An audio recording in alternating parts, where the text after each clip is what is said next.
मेरा ड्राइंग ना ज्यादा अच्छा बना है। कहाँ? दिखाओ। ये क्या किया तुमने? अब हो गया मेरा ड्राइंग सुंदर। तुमने मेरी ड्राइंग खराब कर दी। क्या हुआ बच्चों, आप दोनों लड़ाई क्यों कर रहे हो? देखिए ना पापा, छोटे ने मेरा ड्राइंग खराब कर दिया।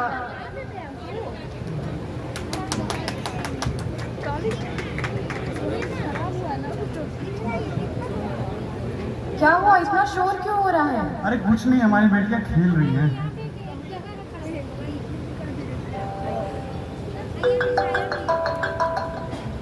हेलो सर, आप जल्दी आइए, टूरिस्ट स्पॉट पर हमला हो गया है।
जगह है, हम यहीं पर पिकनिक मनाते हैं ना? नहीं, यहाँ नहीं, वहाँ उस पत्थर के पास चलते हैं, वहाँ ज्यादा सही रहेगा। अच्छा ठीक है। अरे रुकिए ना मम्मी पापा, थोड़ा फोटोज और वीडियोस ले दीजिए ना ब्लॉग्स के लिए।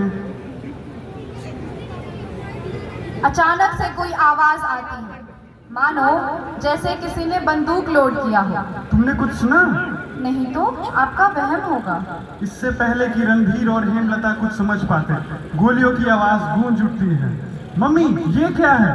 इतनी तेज आवाज, मैं बहरा ना हो जाऊं। यहाँ बस एक पलक झपकने का ही पल होता है कि नीचे झुको। हर तरफ चीख पुकार मच जाती है। लोग इधर उधर भागने लगते हैं अपना सारा सामान छोड़कर। हवा में बारूद की महक आ जाती है। एक खुशहाल नजारा एक भयानक और डर के माहौल में तब्दील हो जाता है। रणधीर का परिवार एक चट्टान के पीछे डरा और सहमा सा छुप कर बैठा होता है, लेकिन आतंकवाद की कोई भावनाएं नहीं होती हैं। एक आतंकवादी ने रोहित की उंगलियों को देख लिया और उसे अपना होस्टेज बनाते हुए आगे बढ़ने लगा। रणधीर हिम्मत जुटा के आसपास के पत्थर को उठाने लगा, ये सोचकर कि वो अपने परिवार की रक्षा कर पाएगा।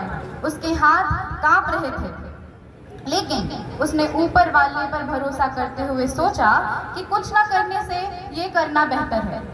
वो आतंकवादी अपनी बंदूक उठा धीरे धीरे उन चट्टान की तरफ बढ़ रहे होते हैं और लगभग रोहित के पास पहुंच चुके होते हैं। तभी एक और गोली की गूंज सुनाई पड़ती है। टूरिस्ट और ज्यादा डर जाते हैं। ये गोली चलाई जाती है दूसरे आतंकवादी की तरफ से और रणधीर को आकर लग जाती है। ये देख रोहित भी बेहोश हो जाता है। यहीं पे एंट्री होती है सुखविंदर की।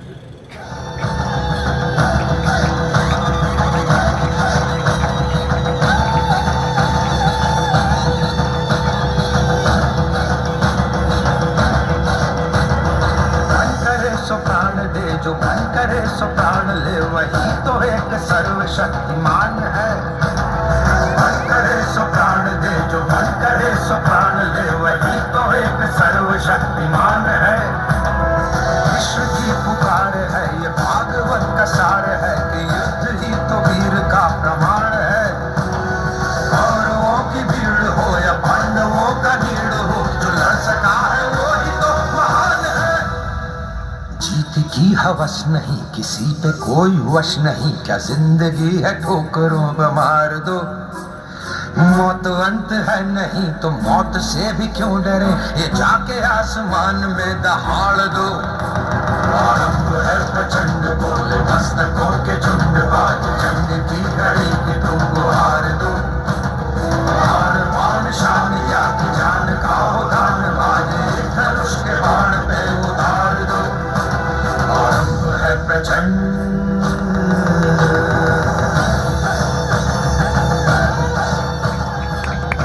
दृढ़ता से उनका मुकाबला कर रहे होते हैं। इसी बीच एक गोली उनके कंधे पे आकर लग जाती है, जिससे खून बहने लगता है और उनके गलों पर भी चोट लग जाती है। सुखविंदर बुरी तरह से घायल होकर गिर जाते हैं। तब भी वह सच्चे देशभक्त की तरह मुकाबला कर रहे होते हैं। इसी बीच दूसरे जवान की नजर एक आतंकवादी पे पड़ती है, जो अपनी बंदूक को लोड कर चुका होता है और सुखविंदर को निशाने पर ले रहा होता है। सुखविंदर दूसरे आतंकवादी से लड़ रहे होते हैं, इसलिए वो उस जवान की बात पर ध्यान नहीं दे पाते। गुस्से में आकर वो जवान आतंकवादियों की तरफ ताबड़तोड़ गोली चलाने लगता है, जिसकी वजह से एक का इंतकाल हो जाता है और दूसरे के हाथ में गोली लग जाती है। फिर वो किसी तरह अपनी जान बचाते हुए 9-2-11 हो जाते हैं। उनके भाग जाने के बाद सब जवान सुखविंदर के पास आते हैं। सुखविंदर उन्हें रोहित को अस्पताल ले जाने के लिए कहते हैं और उनकी अंतिम वाणी होती है, अगली बार दुश्मन से नजर नहीं हटनी चाहिए। फिर वह खांसते हुए वीर गति को प्राप्त हो जाते हैं।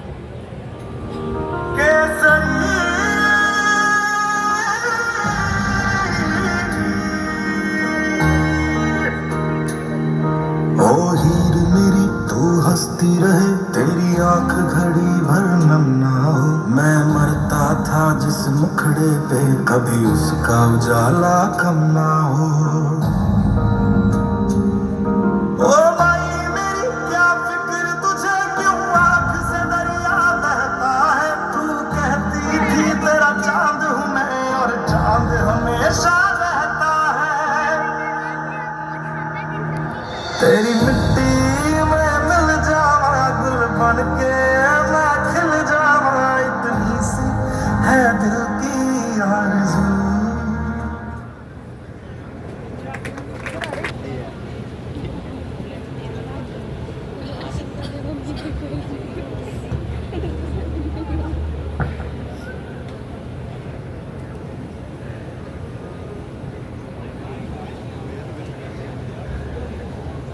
जंग खत्म हो जाएगी, जंग खत्म हो जाएगी। नेता हाथ मिलाएंगे, नेता हाथ मिलाएंगे। मगर बूढ़ी माँ की आंखें अब भी बेटे की राह देखेगी, मगर बूढ़ी माँ की आंखें अब भी बेटे की राह देखेगी। वो लड़की जिसकी आंखों में उसका महबूब बसता है, वो लड़की जिसके ख्वाबों में उसका महबूब बसता है, वो अब भी दरवाजे पे बैठकर इंतजार करेगी, वो अब भी दरवाजे पे बैठकर इंतजार करेगी। वो छोटे छोटे बच्चे, वो छोटे छोटे बच्चे जिनके बहादुर बाप की कदमों की आहट की इंतजार करेंगे। मुझे नहीं मालूम किसने हमारे देश का सौदा किया, मुझे नहीं मालूम किसने हमारे देश का सौदा किया। मगर मैंने देखा है कीमत किसने चुकाई है, मगर मैंने देखा है कीमत किसने चुकाई है।